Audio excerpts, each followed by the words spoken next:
Thanks everybody for joining us today. I am here today as the author of AB 1963, which prohibits the sale and use of paraquat dichloride, or paraquat, an herbicide commonly used in California. And by the way, I am State Assemblymember Laura Friedman, representing the 44th Assembly District in Los Angeles. Paraquat was first manufactured in 1962. It is a highly toxic herbicide, or weed killer, used on nut crops like almonds, pistachios, and walnuts, grapes, as well as cotton, soybean, corn, and others. Paraquat is sprayed to burn down or clear crop fields before planting and throughout the growing season to manage weeds between crop rows. Much of the chemical ends up in soil for years, but it can also linger in dust or drift through the air to nearby communities. Paraquat has long been linked to Parkinson's disease, high blood pressure, childhood leukemia, and cancer. Due to its effects, paraquat is banned in more than 60 countries, including those with large agricultural economies like the United Kingdom, China, Brazil, and the members of the European Union. California should follow their lead. Alternatives to paraquat use exist today. Why should we continue to use a pesticide that's been around since 1962 when we know that we can do better? First and foremost is integrated pest management, or IPM. California's Department of Pest Regulation is emphasizing that we need to be using less pesticides and herbicides in their new planning effort, Sustainable Pest Management. They state, IPM is a strategy that focuses on long-term pest prevention through biological controls, habitat manipulation, and other approaches.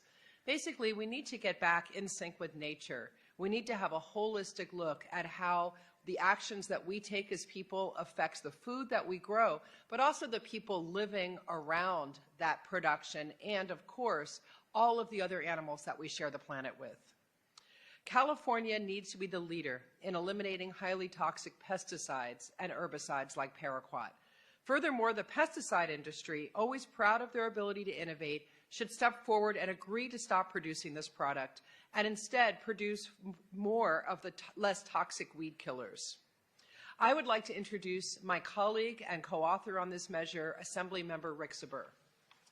Thank you, Assemblymember Friedman.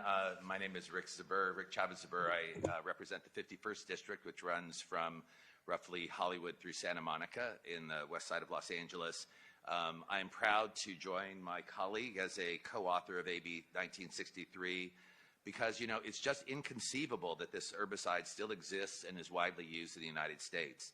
You know, California, we're committed to becoming and being an environmental leader, and we need to step up. Being an environmental leader, though, means that we should not be widely spraying an herbicide known to cause high blood pressure, heart failure, kidney failure, Parkinson's disease, childhood leukemia, and cancer. Ingesting even tiny amounts of paraquat can be lethal. Reports from America's Poison Centers shows hundreds of accidental and intentional poisonings, suicides linked to paraquat ingestion in recent years, with at least one death a year. The EPA is fully aware of how deadly this herbicide is. It's already banned by EPA for use on our golf courses because EPA is concerned about golfers coming into even brief contact with paraquat. You know, I grew up in a rural community, a farm community south of Albuquerque, New Mexico, a little town called Las Lunas, and saw my relatives becoming ill because of the lack of environmental controls back when I grew up in these rural communities. And it's inconceivable to me that we would ban this use for golfers on golf courses and not care about our farm workers and people living in and near rural communities. The fact that paraquat is perfectly legal to use on our nation's crops and in our rural communities is just unacceptable. It's time to ban paraquat in California, and I'm happy to be joined to join Assemblymember Friedman in co-authoring this bill.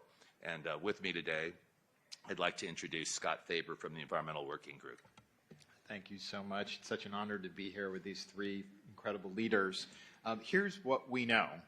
We know that there's no herbicide that is more toxic than paraquat. We know that paraquat can increase the risk of developing Parkinson's disease. We know that because animal studies tell us that paraquat harms the ability, our brain's ability to produce dopamine, which is the neurotransmitter that regulates movement and balance. We know that because human studies tell us that people who work in or live near fields where paraquat has been sprayed are much more likely to develop Parkinson's. But still, some growers are spraying paraquat in California. And of course, that paraquat is not being sprayed evenly across the state. 60% of the paraquat that is being sprayed in California is sprayed in just 10 counties, and 20% is sprayed in just one county, Kern County. So people in communities like Shafter, Wasco, and Delano are being disproportionately exposed.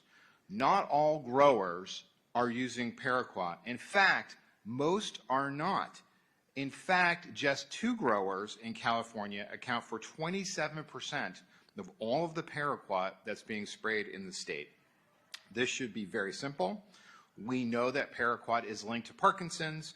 We know that most growers don't use or need paraquat. We know that it's time to ban paraquat. And with that, I will turn it to Dolores Huerta. Thank you very much. Thank you very much. My name is Dolores Huerta, and I am the president and founder of the Dolores Huerta Foundation and co-founder of the United Farm Workers. And I am so proud to be here to join Assemblymember Friedman, Rick Zabor, the Environmental Working Group in support of this bill. I have spent my life advocating for better working conditions for farm workers. Paraquat is one of the greatest continuing threats to the health of agricultural workers today. I live in Kern County. I live in Bakersfield, California, and I cannot even believe that this pesticide has not been banned. You know, in the Farm Workers Union, we worked very hard to ban DDT, parathion, malathion, and so many of what we call the dirty dozen. And to think that paraquat is still on the market is really unbelievable. Just recently, several of the young women, children of farm workers, have all been diagnosed with cancer. And they live in Delano, California. And to think that this terrible, terrible herbicide, which is one of the most toxic ones in the market today, is still being used. It's just unbelievable. So this herbicide, it costs farm workers their health, their livelihood, and also their lives. So it has been linked to Parkinson's disease, heart disease, kidney failure, childhood leukemia, and cancer.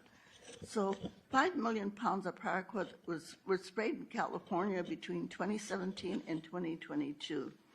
Nearly 1 million pounds of paraquat has been sprayed in Kern County alone. And these are largely Latino populations who are essential workers, the workers that feed us every day and their families live. You know, places like Shafter, Wasco, Delano. Studies show that people working in the fields where paraquat is sprayed or living nearby are twice as likely to develop Parkinson's disease. So 80% of the residents in Shafter are 82% Latino, Wasco 67% Latino, Delano 76% Latino, Corcoran 74% Latino. And in addition to the Latinos, we have our Asian population, Filipino, our African American population, and our Punjabi Hindu population that all live in these communities. And they are the victims of this annual spraying of almost 180,000 pounds of paraquat. We do not need this herbicide.